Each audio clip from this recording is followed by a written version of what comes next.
If you are over 70 and a half and still giving to church or charity through your bank checkbook, you could be missing out on some serious tax savings. The strategy we're going to be breaking down today is called a qualified charitable distribution. And what this is giving to a church or charity directly from your traditional IRA and completely avoiding any taxes on those dollars. You see, when most people give, they give directly from their bank. The issue there is their bank is replenished with dollars that have had taxes taken off of them. Think about it. You might have a pension that replenishes your bank account. You might have Social Security that replenishes your bank account. Or maybe you have a distribution from your traditional IRA, which is taxable as income. What we're trying to do is give in a way that you completely avoid those taxes from ever even happening.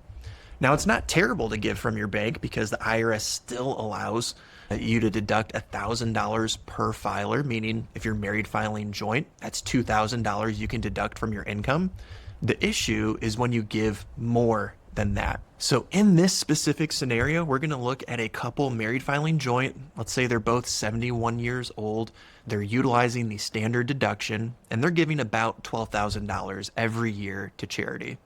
If they were to do this from their bank, they're capped at $2,000 that they can deduct on their taxes. They're giving $12,000, only able to deduct $2,000. With the qualified charitable distribution, what they're going to now do is completely avoid that $12,000 from ever having taxes associated with it. So when we look at one example versus the other, if you give from your bank, you're capped at that $2,000 limit. If you're married filing jointly, if you're single, that's $1,000.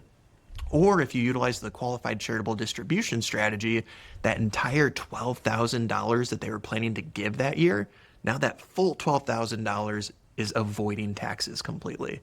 So this is the power of looking at your tax return, looking at what tax strategies are available to you, and making sure we're making really wise decisions with our dollars.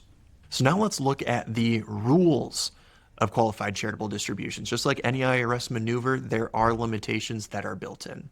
And the first one is age. You have to be at least age 70 and a half in order to do this strategy.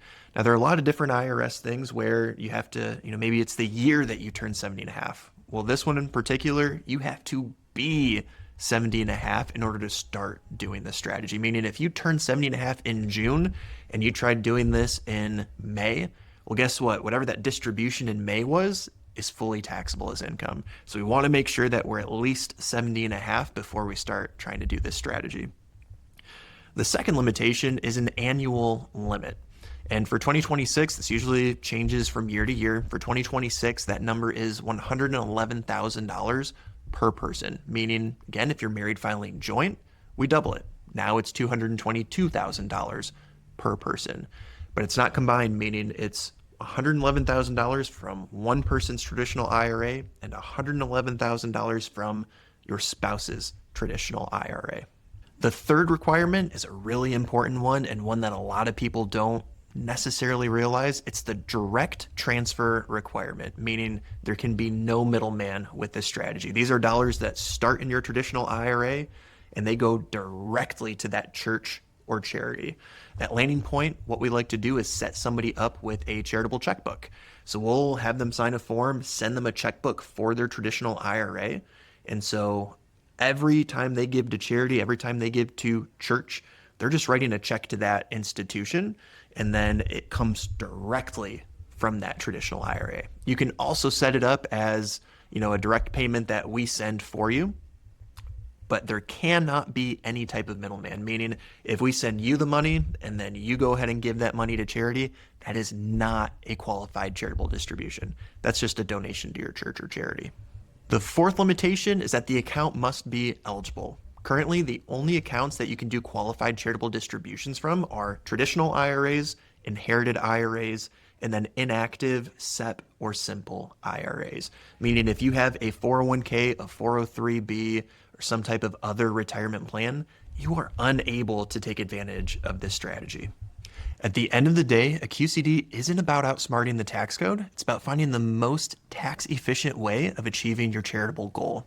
So if you are age 70 and a half or older, giving to church or charity, I strongly advise that you take a look at this strategy. At Landing Point Financial Group, this is something that we do with all of our clients. Once they become age 70 and a half, we ask that question, all right, what charities, what church are you giving to? And then we try and find the most tax efficient way of going about it.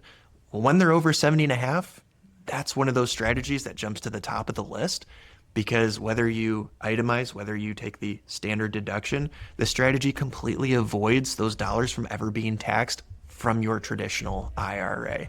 So we like to accompany people. We look through their entire retirement roadmap and make sure that we're doing things in the most efficient way possible. So thank you for tuning into this one as we broke down qualified charitable distributions.